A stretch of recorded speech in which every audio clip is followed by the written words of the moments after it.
તો ડોક્ટર ભરત કાનાબારના નિવેદનને લઈને નીતિન પટેલે પ્રતિક્રિયા આપી। નવા ચહેરાને તક મળે તે માટે ભાજપના પ્રયાસો હોવાનું કહ્યું।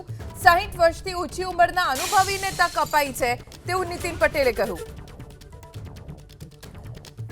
પૂર્વ નાયબ મુખ્યમંત્રી નીતિનભાઈ પટેલ જેમણે ડોક્ટર ભરત કાનાબારના નિવેદનને લઈને પ્રતિક્રિયા આપી અને તેમણે કહ્યું કે નવા ચહેરાને તક મળે તે માટે ભારતીય જનતા પક્ષ પ્રયાસો કરી રહ્યો છે અને 60 વર્ષથી ઓછી ઉંમરના પણ ઘણા બધા અનુભવીઓ છે જેમને આ ચૂંટણીમાં તક આપવામાં આવી છે।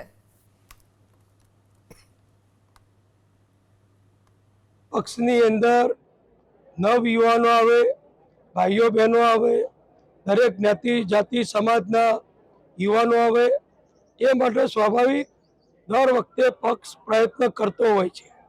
વડીલો હોય, પુખ્ત વયથી ઉંમરના મતદારો હોય, યુવાનો હોય, શિક્ષિત હોય અને અગાઉના જૂના અનુભવી લોકો પણ હોય, એ પ્રમાણેનું આયોજન કરી અને 60 વર્ષથી વધુ નહીં પણ 59 વર્ષ કે એનાથી નીચેની ઉંમરના જે અનુભવી છે, ભૂતકાળમાં ધારાસભ્ય રહી ચૂક્યા હોય, બીજા હોદ્દા ઉપર રહી ચૂક્યા હોય, નગરપાલિકા મહાનગરપાલિકામાં હોદ્દેદાર રહી ચૂક્યા હોય, એવા અનુભવી કાર્યકરોને પણ સ્થાન આપ્યું છે અને નવા યુવાનો જે ખૂબ શિક્ષિત બની ચૂક્યા છે, નવા સમય સાથે સંકળાયેલા છે, એવા યુવાનોને પણ પક્ષે તક આપી છે। એટલે ખૂબ સારું આયોજન કરી અમારા પક્ષે બધાને તક આપી છે।